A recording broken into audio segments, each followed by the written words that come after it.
हाँ, तो आज हमारे साथ हैं सरकारी बस के ड्राइवर गफूर कुर्ला। अस्सलाम वालेकुम। आप पर इल्जाम है कि आप इतना पढ़े लिखे होने के बाद भी एक सरकारी बस के ड्राइवर हैं। शी जनाब, ये हादसा मेरे साथ बचपन से चल लिया है जनाब। बचपन में मैं एक बार छोटा था। ओह, तो आप बचपन में छोटे थे? जी जनाब। तो कक्षा 1 में पढ़ता था। 1 से लेके कॉलेज तक साहब मैं पढ़ाई किया जनाब, और मुझे बैठने को नहीं मिला जनाब बस में। मेरे तन बदन में आग लग जाती जनाब। मैंने उसी वक्त ये ठान लिया था मैं बड़े होकर बस का ड्राइवर बनूंगा जनाब, और लो जी मैं बस का ड्राइवर बन गया। वो दिन है और आज का दिन है जनाब, मुझे बैठने की दिक्कत ही नहीं हुई। आप पर यह इल्जाम है कि आप हैं तो सरकारी बस के ड्राइवर, लेकिन फिर भी आप एक्सीडेंट इतने क्यों करते हैं? जनाब, एक्सीडेंट का होना ना होना मेरे बस में नहीं है जनाब। तो फिर किसके बस में है? ये अल्लाह ईश्वर के बस में है जनाब। आप पढ़ते नहीं, बस में लिखा रहता है ईश्वर अल्लाह आपकी यात्रा मंगलमय करे जनाब। अच्छा गफूर जी, आप ये बताइए कि आप कितने घंटे बस में रहते हैं? जनाब, मैं 24 घंटे बस में रहता हूं जनाब। 10 घंटे सरकारी बस में रहता हूं और 14 घंटे अपनी बीवी के बस में रहता हूं जनाब। फत्तों को तो मैं टाइम ही नहीं दे पा रहा हूं जनाब। ये फत्तो कौन है? फत्तो मेरी माशूका है जनाब। इसी चक्कर में वो किसी और के बस में हो गई जनाब। ना कुछ तेरे बस में फत्तो, ना कुछ मेरे बस में। फत्तो। जनाब, आपको उसका नाम कैसे मालूम आप ही ने बताया है?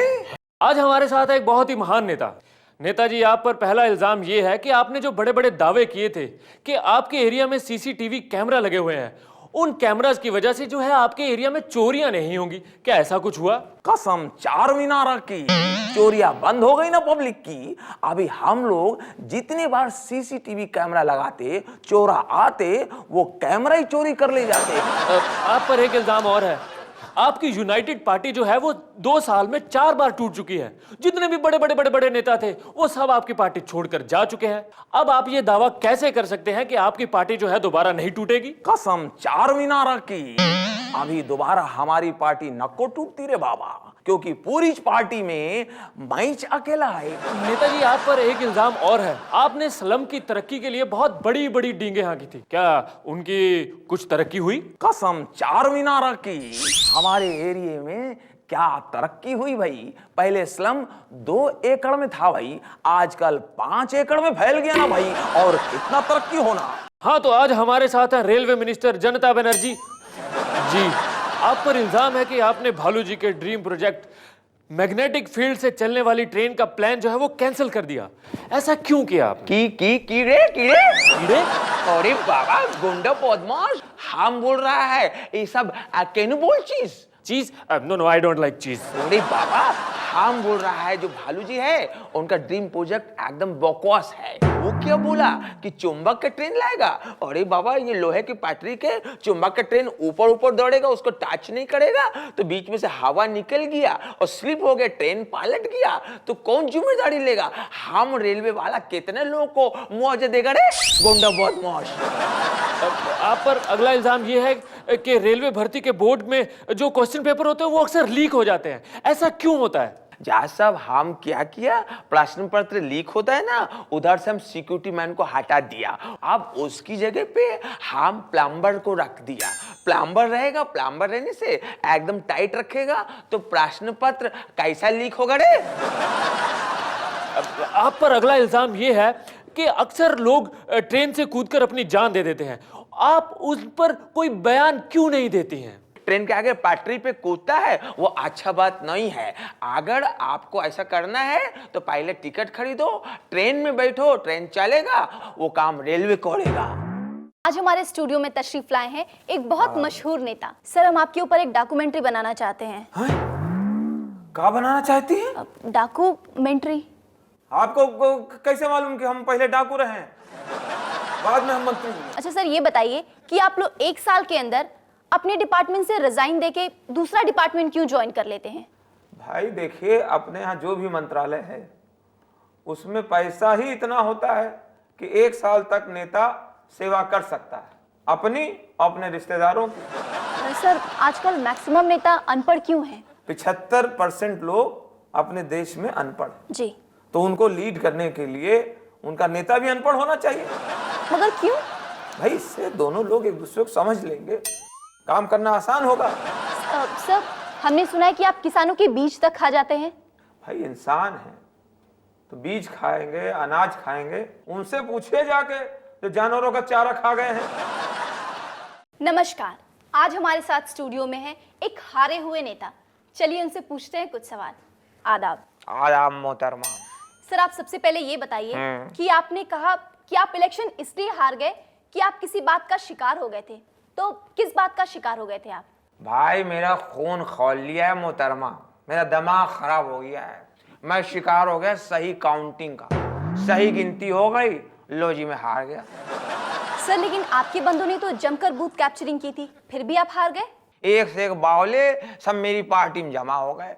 अब मैंने इन लौंडों से 1000 बार कहा बूथ कैप्चरिंग करना है, ये कमीने सब गए बावले और वहां से टेलीफोन का बूथ कैप्चर करके उखाड़ के ले आए। सर, ये बताइए कि हमने सुना है कि हारने के बाद आप अपनी वाइफ को तलाक दे रहे हैं।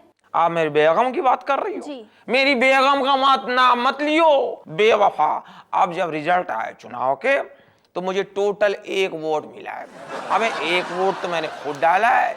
ये मेरी औरत को वोट किधर जा रही है? सुबह सुबह 5 बजे तैयार हो गई, रिक्शे में बैठ गई पान खा के। ऐ चलो वोट डालने नहीं चलोगे? ऐ चलो। मैं बैठ गया, मुझे क्या मालूम बाजू में जो सामान रखा ये कहीं और जा रही है। नमस्कार, आज हमारे साथ है रेल मंत्री जनता बनर्जी। आइए उनसे पूछते हैं कुछ सवाल। मैम, बंगाल से नैनो का प्रोजेक्ट हटवा के आपने बहुत गलत किया। नैनो की मत सुनियो, नैनो ठोग लेंगे, नैनो ठोग लेंगे। क्या बात कर रही हैं मैम? नैनो कहाँ ठग लेंगे? सिर्फ 1 लाख रुपए की तो कार है। आपने बहुत बुरा किया प्रोजेक्ट हटवा के। आपको मालूम है बंगाल के लोगों को कितना फायदा होने वाला था इससे? की बोलची की नैनो 1 लाख रुपए में जो कंपनी बनाया उसको भी फायदा नहीं हो रहा है, तो बंगाल के लोगों को की फायदा होगा? ये सब चीटिंग है, ये सब सपना है। नैनो में सपना, सपने में साजना, साजना पे दिल आ गया। हम तो नैनो को बंगाल से टाटा कर दिया। मैम, मेरा आखिरी सवाल ये है की पूछो तो। जी मैडम, भालू जी ने रेलवे को बहुत कुछ दिया, आपने अभी तक क्या दिया है? रेलवे जो दिया हिंदुस्तान को कोई भी कंट्री दे सकता है क्या? कश्मीर से लेकर कन्याकुमारी तक रेलवे लाइन है, जो पटरी है, ये कितना बड़ा टॉयलेट फैसिलिटी है। तो हमारा रेलवे में आएगा, इधर तुम जर्नी करेगा, तुमको रिजर्वेशन नहीं देगा, जनरल बोगी में घुसाएगा। दोस्तों, आज हमारे साथ है जेके हॉस्पिटल के मशहूर डॉक्टर साहब। नमस्कार। नमस्कार बेचारा। डॉक्टर साहब, लोग हमेशा ये इल्जाम लगाते हैं कि सरकारी अस्पताल में बहुत लापरवाही बरती जाती है। मरीज अगर हल्के से बुखार का इलाज कराने आता है तो जॉन्डिस और मलेरिया जैसी बीमारी की वजह से आपके अस्पताल में मर जाता है। नहीं, ऐसा नहीं, तुम्हारा इंफॉर्मेशन बराबर नहीं है। अगर हमारे अस्पताल में कोई मरीज हल्के बुखार का आया तो हल्के बुखार में मरता है, उसको हम दूसरा रोग देते नहीं। डॉक्टर साहब, आपको क्या लगता है आपकी दी हुई दवाइयों से लोगों को फायदा होता है? अभी देखो, लोगों को फायदा होता है नहीं होता है वो मेरे को मालूम नहीं। हम लोग को बहुत फायदा होता है। अभी हमारा 2 छोकरा अमेरिका में पढ़ते हैं और एक किधर पढ़ते हैं, हाँ एक लंदन में पढ़ते हैं। घर में ऐसा मर्सिडीज आए, अभी हमको BMW लेने का है। आपकी नजर में अच्छा डॉक्टर किसे कहते हैं? मेरे हिसाब से अच्छा डॉक्टर उसको बोलेंगे जिसका मेडिसिन से बीमारी नहीं तो बीमार एक तो मरना मांगता है। एक मरना बहुत जरूरी है। नमस्कार, आज हमारे साथ स्टूडियो में है एक बहुत बड़े प्लेयर, बट अनफॉर्चुनेटली आजकल वो फॉर्म में नहीं है। चलिए इसका कारण जानते हैं उन्हीं से। हाँ तो सर, आप ये बताइए कि आजकल आप कुछ अच्छा क्यों नहीं कर पा रहे हैं? हम बहुत अच्छा कर रहा है। लास्ट ईयर 2009 में हम 25 ऐड किया, अभी 2010 चालू है, हम ऑलरेडी 30 ऐड कर दिया। अच्छा सर, रिटायरमेंट के बारे में क्या ख्याल है आपका? इंडिया में 3 ठो आदमी है कभी भी रिटायर नहीं होगा। एक तो देवानंद है, दूसरा मिस्टर बच्चन और तीसरे आमी। हम लोग रिटायर नहीं होगा तो तीनों एक साथ होगा, ठीक है? जब आपकी परफॉर्मेंस अच्छी नहीं होती है तो उस वक्त आप सबसे ज्यादा किस चीज पर ध्यान देते हैं? वो टाइम पे सबसे जरूरी है रनिंग। अरे बाबा, जब हम लोग मैच हारता है तो पब्लिक एकदम गुस्सा, वो पाथर लेके हमारे पीछे भागता है। तो रनिंग अच्छा रहने से हम जल्दी जल्दी भागेगा और अपने घर में घुस जाएगा, जान बचेगा तो ही तो हम अगला मैच खेलेगा, समझ गया? नमस्कार, आज हमारे समक्ष हैं बाबा श्यामदेव जी, जो बताने जा रहे हैं अपनी नई टैक्स पॉलिसी के बारे में। हाँ बाबा जी। अपने देश की सभ्यता और संस्कृति को बचाने के लिए मैं सबसे पहले टैक्स लाऊंगा, लैला मजनू टैक्स है। लैला मजनू टैक्स? अब बाबा जी क्या आप डिटेल में बताएंगे? कोई लड़का जब किसी लड़की को आंख मारेगा तो उसे 10 रुपए टैक्स भरने होंगे। कोई लड़का किसी लड़की को देख के सीटी बजाएगा तो उसे 20 रुपए टैक्स भरना होगा। और अगर कोई लड़का या लड़की छोटे कपड़े पहनेगा, कम कपड़े पहनेगा तो उसे 100 रुपए टैक्स भरना होगा। और अगर कोई लड़का किसी लड़की को छेड़ता है तो उसे 200 रुपए टैक्स भरने होंगे। ये नई टैक्स पॉलिसी मैं मार्च के बाद शुरू करूंगा। अच्छा बाबा जी, अगर कोई लड़की किसी लड़के को छेड़े तो अपने रीति रिवाज बचाने के लिए मैं उस पर टैक्स लगाऊंगा 1000 रुपए। 1000? हाँ। बाबा जी फिर तो इस टैक्स बॉक्स में आप 1200 रुपए तुरंत डाल दीजिए। क्यों? क्योंकि आपने इतने कम कपड़े पहने उसके 100 रुपए, और कम से कम अभी तक आपने मुझे 15-20 बार आंख तो मारी दी होगी, तो कुल मिला के हो गए आपके 1200। कमाल है, मेरी बिल्ली मेरे से म्याऊं।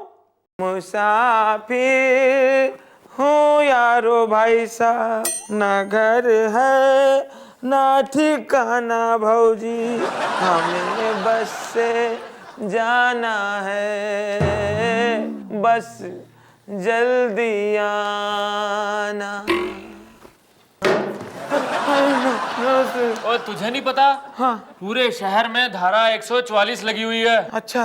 और तू यहाँ बैठ के मजे ले रहा है? नहीं। बता, किस संगठन के साथ तेरे कनेक्शन है? नहीं साहब, हमारा कोई संगठन से कोई नाता नहीं, हमें खाली बम। अच्छा, तो तू ही है वो आदमी जिसने बस के अंदर बम रखा था? नहीं साहब, और पूरा बात तो सुनो साहब, हमें बम्बई जाना है और बस का कनेक्शन हमें यहाँ से मिलता है। ओ, तो इसका मतलब तेरा अगला टारगेट मुंबई है। तू तो गया। साहब ऐसे कैसे गया बोल रहे हो? कोई कायदा है कि नहीं? कायदा? तो तेरा सीधा कनेक्शन अलकायदा के साथ है। अब तो तू पक्का गया। नहीं अब तो साहब आपसे एक बात पूछे साहब, हमसे क्या दुश्मनी है? आप बता दो, हमसे क्या चाहिए आपको?